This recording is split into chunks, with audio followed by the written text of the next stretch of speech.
استنوا بس قبل ما تعملوا الكنافة بالطريقة العادية. النهاردة هنعمل كنافة كورنيهات بالكريمة بشكل شيك جدا وطعمها أحلى من أي محل، مقرمشة من بره وناعمة وكريمية من جوه. كل اللي هيدوقها مش هيصدق إنكم عاملينها في البيت. اللهم صل وسلم وبارك على سيدنا محمد وعلى آله وصحبه أجمعين.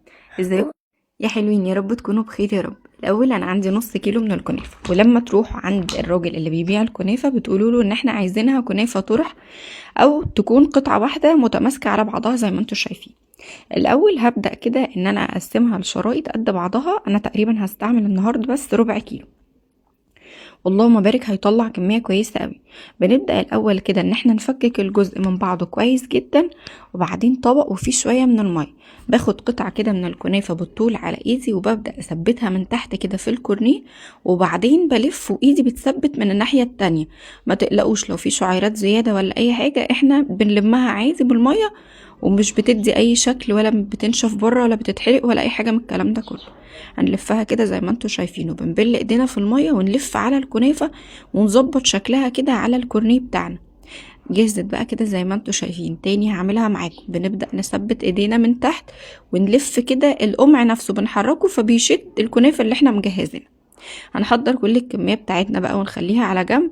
طاسة فيها شوية زبدة وشوية زيت وسمنة، يعني عملت ميكس كده ما بين الثلاث حاجات، وهبدأ ان انا اقلي فيهم الكنافة بتاعتي. طيب الناس اللي بتقول لكم اعملوها في الفرن، لا ما تعملوهاش. لو فكرتوا تعملوا كده هتنشف منكم ومش هتلحق تاخد لون ومش هتبقى ناشفة بقى اللي هي قرمشة، لا مش هتحبوها اصلا. هنا بتاخد من طعم الزبدة بقى لان احنا مش بنحط معاها اي حاجة وهي نية، فبتشرب من طعم الزبدة والسمنة كده، بتبقى طعمها غني وقوي كده، غير ان هي كلها زي ما انتوا شايفين اللهم بارك بتاخد لون واحد، بتطلع مظبوطة قوي. مش هتحتاجوا بقى ان انتوا تقفوا كتير ولا اي حاجة.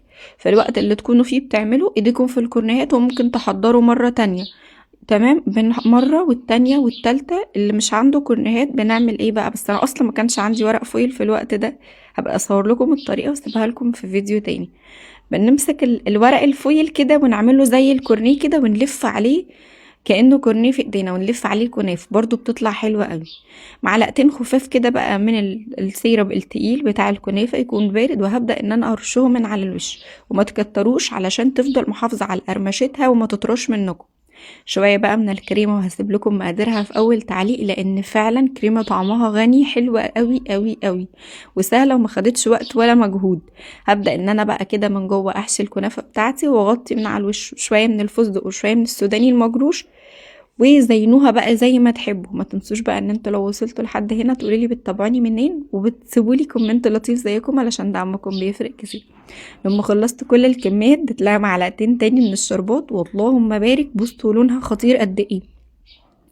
حلوه حلاوه ما حصلتش. متاكده ان كل اللي هيجربها هيقول لكم انتوا لا يعني اكيد اشتريتوها من بره مش معموله في البيت. ما تنسوش بقى اللايك والشير يا حلوين، واسيبكم مع الجمال والعظمه دي.